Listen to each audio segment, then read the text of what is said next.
Hello there guys and welcome back to the channel. So yesterday we released a video about the 5 worst champions of the year. So now that we have gotten the scam out of the way, the worst of the worst, the losers, the basically undesirables, we have to grade the remaining 20 champions. So this is going to be episode 2 out of 5, and in this video we're going to be going over spots 16 to 20 basically. And so we're gonna start with the champion that nearly landed in the Uncool Kids Club, in the champ that pretty much disappointed every single player when it hit the game, which is also kind of slightly untrue because technically he hasn't really hit the game. And for those of you who have been following the happenings of Lemon Surfer, well, that is him. That is the Lemon Surfer. It's also obviously one of the champions that I did not manage to pull from early access bundles, and therefore I do not have him personally, and therefore I do fully reserve the right to change his rankings at a later date if I actually get somebody to change my mind, or if I get to play with him and figure out something that people have been missing. But either way, this was the most hyped champion of the year. This was the most anticipated champion of the year. This was a champion that we got teased at end of last year, and that we had at the back of our minds entire year that he's coming. He's fan favorite for many people playing this game. And oh boy, it hit ever so hard when we actually saw him being used, and we saw him hit like a wet noodle, and we saw him basically do nothing in particular but just kind of float there. Therefore, yes, Lemon Surfer, thanks to his ability not to take damage, I suppose from Shock, Incinerate and Cold Snap it was, is still kind of like ranking up a bit higher, because let's face it, his damage output is definitely better than Ebony Maw's. But utility department really isn't there. Disappointment is huge. He has some potential uses. Like today when I was doing AQ, I actually had to do Freezer Burn lane in tier 2 and buffed up path in tier 3, and I was thinking to myself, Silver Surfer could do this, but that's like one of the very few scenarios where I could actually picture myself wanting to use this guy, wanting to have this guy, and that's only because of his ability not to take damage and generate buffs, which isn't really all that difficult to come by. Either way, Lemon Surfer, spot number 20, almost landed in the trash bin. Well, to me, he still kind of landed in the trash bin, because if a hyped up champion like that ends up being as disappointing as he is, he might as well could have easily gotten the worst champion of the year spot if you would catch me on a worse day. But that's about it for that. Now that we have moved past the sourness of the lemon, we do have to check on the champion who's coming in number 19 this year. And it actually kind of pains me to place this guy there, because he's fun, man. This champion is extremely fun to play, and I like it. I might even consider taking him up. He's enjoyable, but unfortunately when it comes to the champion in Marvel Construct Champions, it being fun doesn't really pay the bills or make you desired. Being useful does. And this guy doesn't really do anything particularly great. He has access to Armor X and Poisons, and he's one of the, at the moment, few champions in the game who can reliably poison opponent at will, and that is useful. But the numbers aren't there, unfortunately. He's a bit too squishy, he hits a bit too weak. And aside from that, there's also not that much of utility. Kind of feel that they could have and should have done more with this guy. There is a great potential to be something, but again, slightly butchered by numbers, slightly butchered by the lack of maybe some extra immunities or some extra utility, because overall mechanics are kind of great.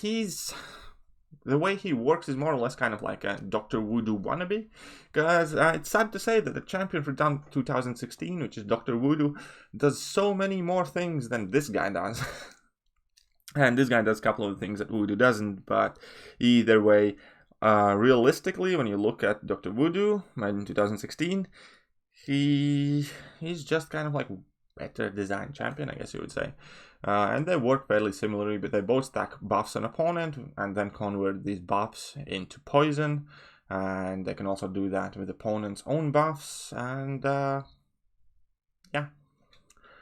So it was disappointment. And just like with the Lemon Surfer, this little cute man thing was hyped, is many people's favorite.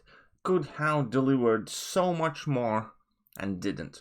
Everything seemed to be off with this champion when he was released, starting even his tags. He has a title in comics called the Giant Man Thing. In this game, he gets titled the Adequately Sized Man Thing because he's not tagged extra large. I think he's tagged large, which is odd. And then his abilities, even though you can literally see opponents getting incinerated in his special 3 animation, he does not have any abilities with Incinerate. Also, he doesn't have any Incinerate immunity, and yeah, the damage output can be decent under certain conditions, but then again, same can be said about many Mystic champions who can cheese the other champions that do how many buffs on. And Mystic Dispersion obviously does help him not to kind of completely fall behind the bar, below the bar. And you can even go as far as to say that if this champion was not Mystic, and if he would not have the access to Mystic Dispersion Mastery, he would be absolute junk. If you can imagine Man-Thing being a Cosmic Champion, he would be one of the worst Cosmic Champions, and the only thing that kind of puts this guy together is in fact the Mystic Dispersion Mastery.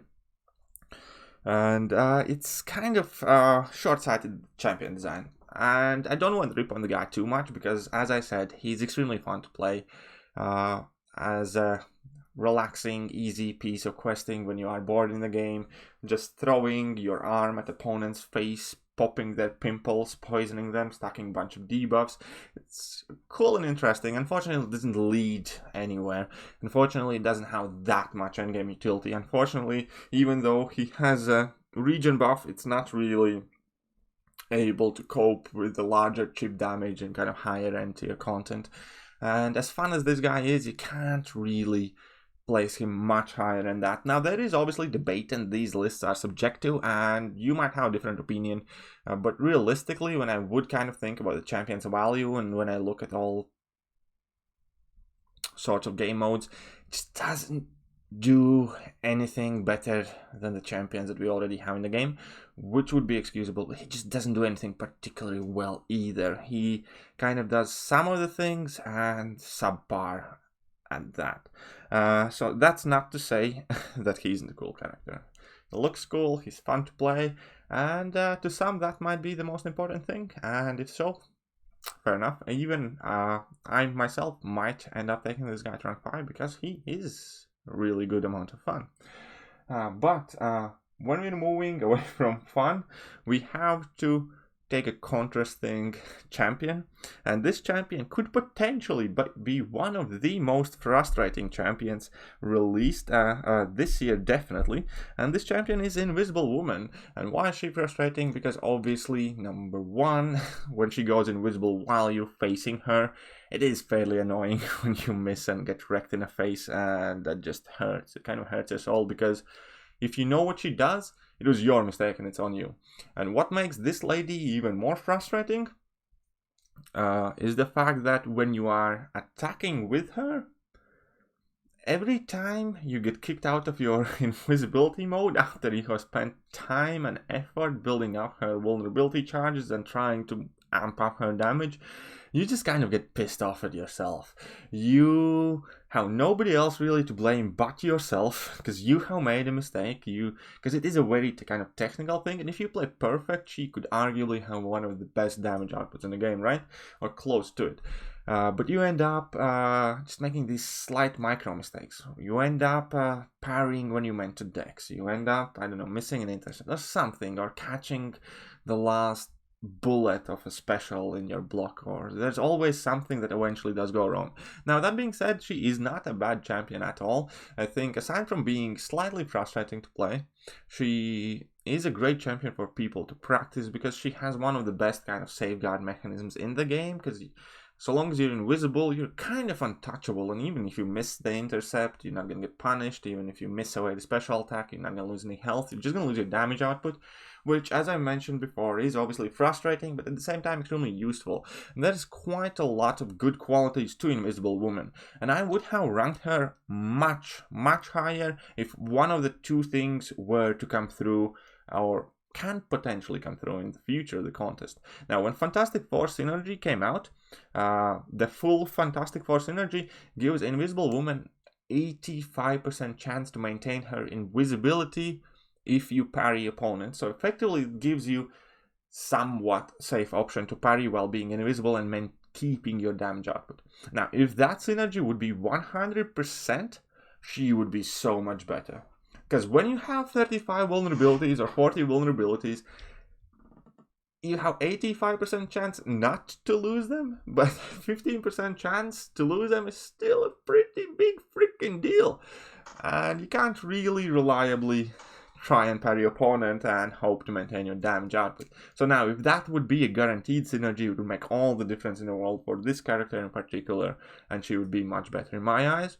Or obviously the second option, if there wouldn't be a need for 50 of these vulnerabilities, which is kind of like an insane number. No other champion in game really has that high of a number of specific tasks to accomplish in a fight. If that would be like 20 or 10, if it would be 10, she'd be like pretty much OP. If it would be 20, I think she'd be much more frequently used, because then her damage could amp up much quicker to a really high standard, and she would potentially be one of our go-to kind of standard damage dealing champions. Let's say to a degree what Sunspot is right about now, because Sunspot has perfect block and insane damage, and that's all you need often.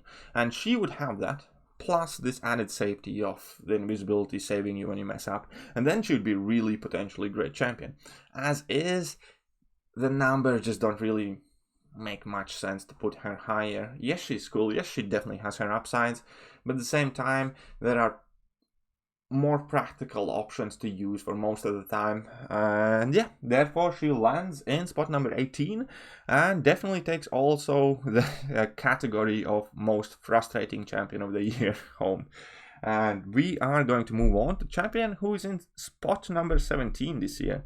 Spot number 17 is going to go to our favorite little Avenger, if you can call him like that. And I'm still kind of debating, was he an Avenger? Is he an Avenger?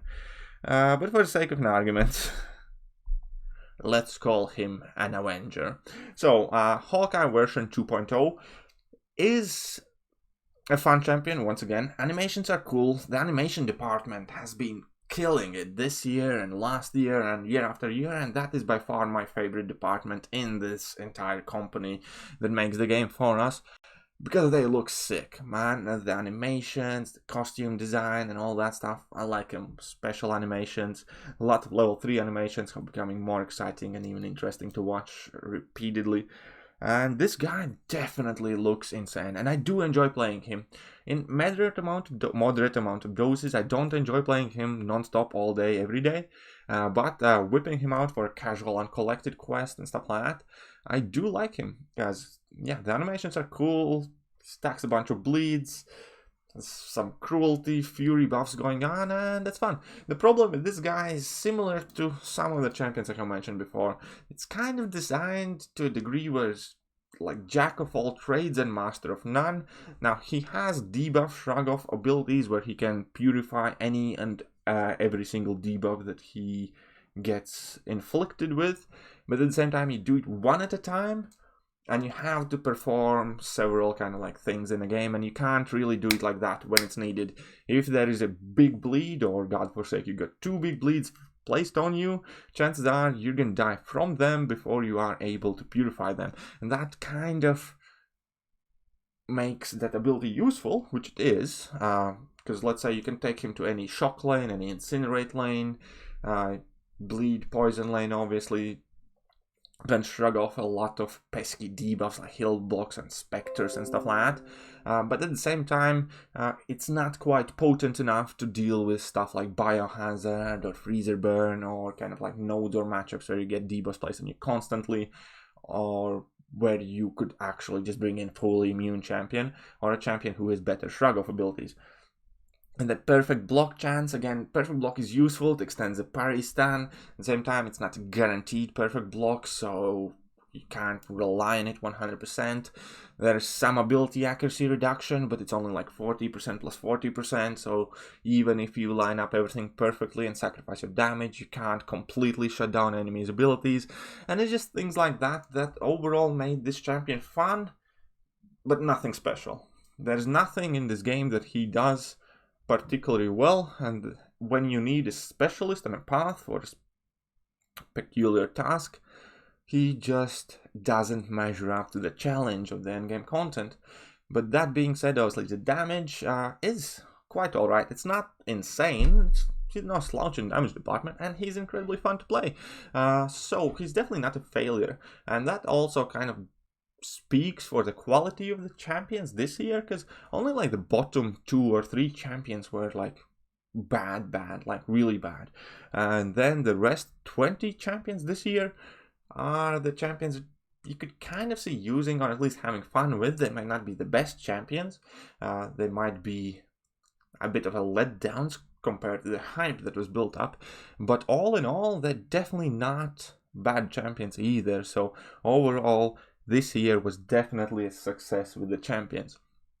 And that basically leaves us to spot number 16, and spot number 16 would be basically the best of the almost worst or what do you want to call it. Spot number 16 almost made it to the middle, like almost average for the year. Okay, that's gonna be the title. So the champion that actually came out almost adequate will be a cosmic champion, and I have acquired him recently. And the thing with him is, because currently in the game he's bugged and he's overperforming. When I got him as a 6-star, I was actually quite surprised. I was like, why nobody's talking about this guy? He's actually really solid. There's power gain, he can stop evades with his frostbite, and there's armor break and armor shatter that can extend to metal champions. And I flipping nearly took him to rank 2. I really wanted to press the button. I was actually kind of like 1 day away from doing that, and then I noticed the people start talking about that he's actually bugging and he's overperforming and he's not meant to be stacking these armor breaks if opponent already has armor shatter on them.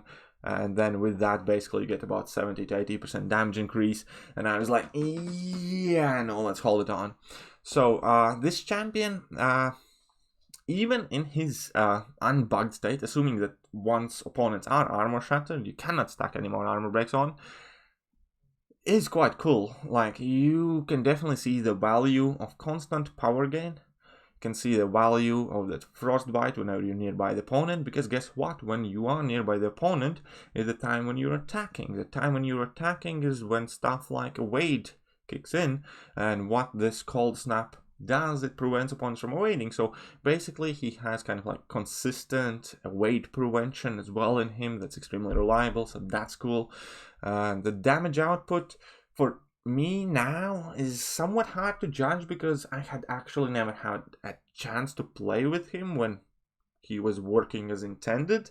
Currently in the game he hits like a tank as well, and as I mentioned, I nearly took him up to rank 2.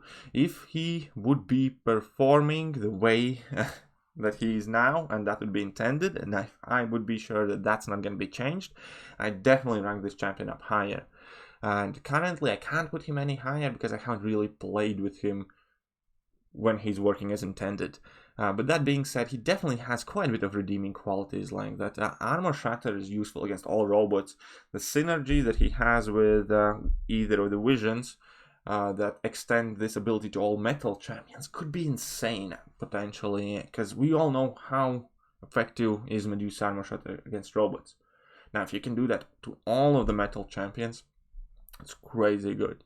And I think he's still an underestimated character. I think he's still, even if they take away this extra damage, can do a lot of great stuff.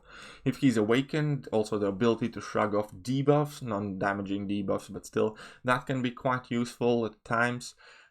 As I mentioned before, this power gain, access to armor break, armor shatter. And yeah, I like him a lot. But at the same time, he does need a ramp up, so he's not really explosive at the start. At the same time, there's like hardly any immunities. Initial damage isn't that impressive, and you just get that feeling that something is slightly missing. There could be some more mechanics on level 1 or heavy attack, for instance, or something. Something just doesn't really piece together.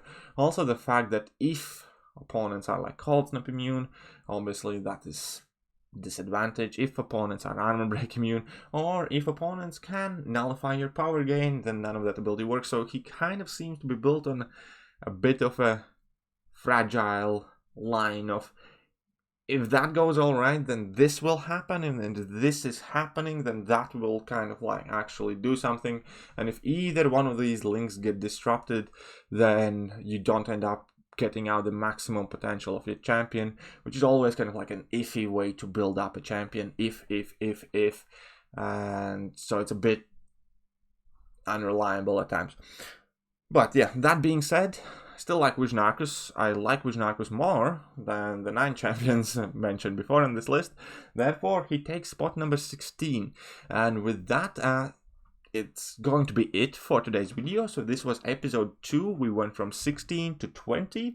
And that will leave us with top 15. So episode 3 is going to be the mediocrity, Medicore champions of the year. The champions that are adequate, the champions that can get the job done but probably will not be your first choice.